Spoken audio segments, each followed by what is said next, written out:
Alright guys, so quick video here. This is a 2013 Audi A7 with the 3-liter turbo in it. Okay, came in, customer car died while he was on the road while he was driving. He suspected it was an alternator problem, and his belts were a little bit chewed up. They were still intact, but they thought it might be an alternator issue because his car died and his battery wasn't charging, so they suspected that the alternator bearing might have locked up. When I looked at it, the one of the belts was intact, but it was kind of hanging off of the crank pulley here, his supercharger belt. The other belt was totally chewed up. It was still intact, but it was chewed up. It was super thin, like it was ready to snap at any point in time. And after digging into it, after I got the belts off, you know, the bearing of the alternator is definitely free spinning. It's not locked up, so that leads me to think that it didn't have anything to do with the alternator. While I was playing around in here, I see the crankshaft pulley is doing this. It's got this forward motion, and it free spins separate of the you know, the centerpiece isn't spinning, but this part is spinning, and it wobbles back and forth.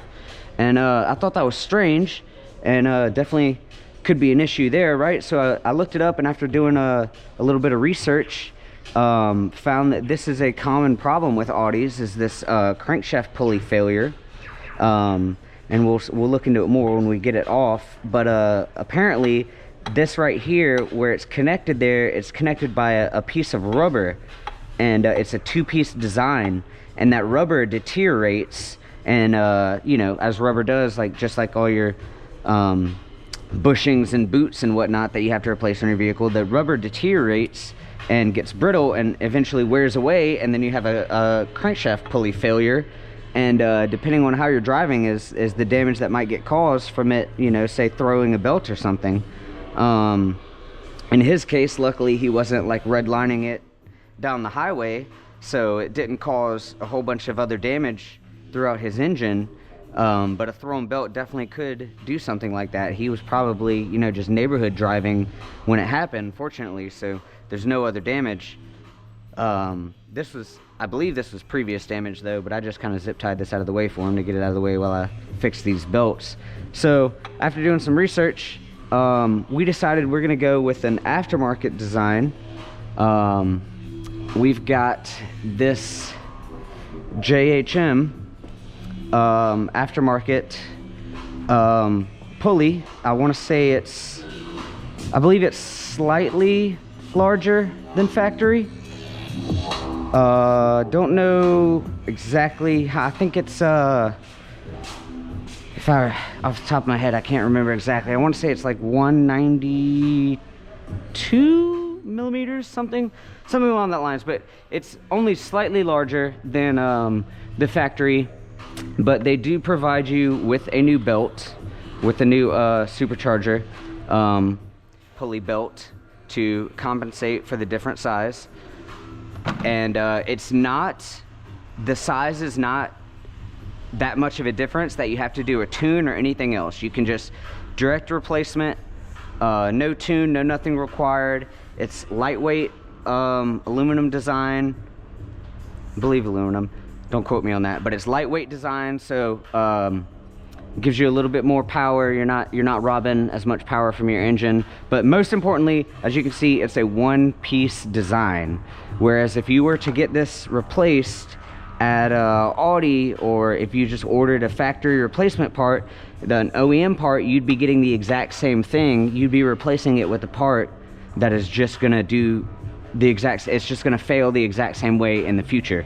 So we wanted to avoid that. Talked to the customer and he agreed. He wanted to try this. We're gonna use this aftermarket part so we avoid that failure in the future. But just to show you quickly how this is done, so this is what is called in the Audi community service mode, which I think is kind of silly, and I'll explain why. But you have to take off, there's lots of YouTube videos out there, but you take off all these bolts here, take off your intake, air intake, you take off, you know, there's a bolts that go here, take all these bolts off that hold this anything connected to your headlight, This piece I didn't actually have to take off, but just to give it some playroom so it wouldn't snap, I did that on both sides.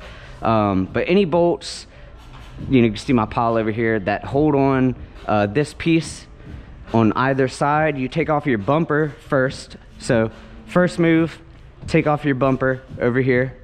Lots of videos on that. Maybe I'll make one when I'm putting it back together, but take off your bumper, take your wheels off, be a lot easier. You don't have to, but it's just so much easier if you take the wheels off, so you can get to all these bolts here in the fender liner to get the bumper off. But take the bumper off, take your splash pans off, your guards, anything like that under there, take those off, and then pull off these necessary bolts. Like these, you just have to loosen because it just slides in there. You don't actually have to take that off on either side. Just loosen those. Then there's some other bolts, like that bolt had to come out. There's some other bolts around there that I have to come out. And this whole piece will pull forward before I get a hold of myself. Crash bar is the most important thing. Take off that. Down here, you've got a bolt there on top, and you've got two bolts, one there, one, let me see, hopefully the camera's getting this, but one here and one here. So you've got 3 bolts right here on the crash bar, right? One there, and one up top on either side, right? So you take those bolts out of the crash bar, and you want to replace them with a longer bolt, right? So see that bolt that I've got there?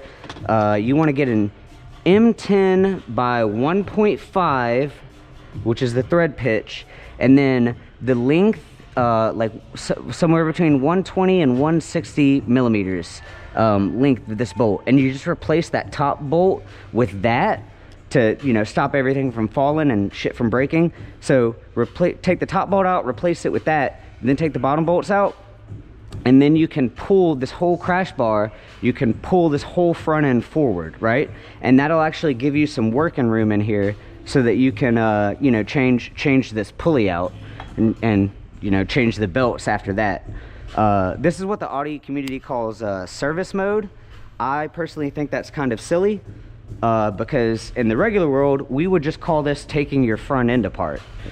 But I think this is just an Audi thing to be like, oh look, we have service mode so you can work on your engine. But that's kind of silly to me, because most cars aren't manufactured and engineered so that the front of the grill, the radiator, the cooling fan and all that isn't right in front of everything. Like if this were a domestic or an Asian vehicle and you had to change a belt, you could do it in an AutoZone parking lot in 30 minutes, but I'm not a big fan of European cars, so let them do whatever they want. But to me, this is a lot of work to do a pulley and a belt. But hey, I guess sacrifice everything in the name of power, right? So if you want a super fancy European car that goes vroom vroom, it's a pain in the ass to work on, I guess. But anyway, so when you're coming to get this pulley, here's how you're gonna do it. Just get a ratchet. I put a little extension on there. This is my smallest extension I have. I think it's a, I don't know, what size is that? Is that like a half inch or something? Whatever size extension that is, smallest one I got. And then an M10 triple square, right? The little starburst kind of socket there. So you get your M10 triple square, right? And I just kind of did it blind, but I think it would probably be easier if you angled a mirror down here, right? And you could angle the mirror here so that you can see where the bolts are in there that you're trying to grab. I just kind of put my finger on the tip of the socket like that, and then I just kind of feel for it. And then let's see, I think we got it. Almost. Where is it? And you'll feel it once you get it, because it'll kind of grab on there. Let me get the other hand in there real quick.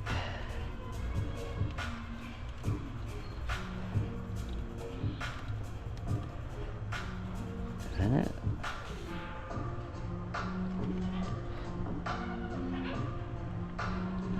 That's it right there. Get on there. So sorry for this taking a minute. Maybe I should do that mirror thing I was talking about.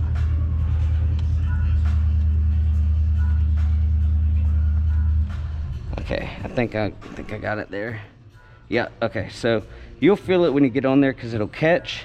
And then for me, they actually were not as tight as I believe they should be, and that may just be because of the actual crankshaft pulley failure, but it actually only kind of took one like oomph right there, and then they came loose.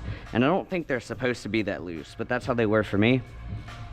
I haven't looked up the torque spec yet. I will when I put it back together, of course, but I don't know, that seemed pretty loose to me for crankshaft pulley bolts. But yeah, I think they were definitely looser than whatever the spec may be. So once you break it loose, then you can just take your pointer finger and your thumb finger and then twist it like here. Once you break it loose, they're not very hard to do, so you don't have to ratchet it the whole time. You can just come in here and do like this with your fingers, right? And then when you get it loose enough, you just pull that thing out just like that. And if the bolt doesn't come out like it did there for me, oh, let's get our magnet. If the bolt doesn't come out like that, like it did for me, because a lot of them didn't, then you can just reach in there with your hands, and you can use our mechanic powers and do a little twist motion like that to get them off. That's what I had to do with most of them. And here all those are there. So then we will take this off and we'll see what we're looking at here.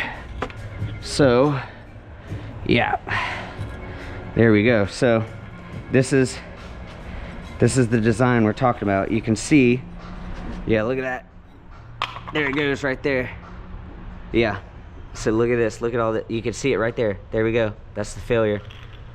So this is a bad two-piece design, and I've looked into it, and apparently Audi has moved away from this wisely.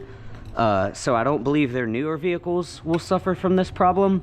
But if you have an older vehicle, I think you will still come across an issue of finding a replacement part for it. I think if you order an OEM part for it, I don't think it's been updated. I think you're still going to get this two-piece design that has this rubber here that's going to fail.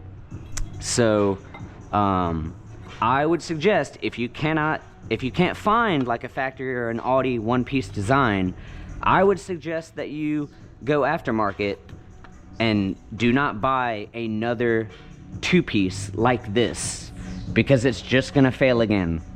This car, I think, has 90,000 miles on it, which I mean, he got a lot of miles out of it before it happened, but online I've seen a lot of people have this failure sooner than this. So definitely be aware of that. But again, I suggest you see this nice one-piece design. It's all one solid piece. He's never gonna have to worry about this again.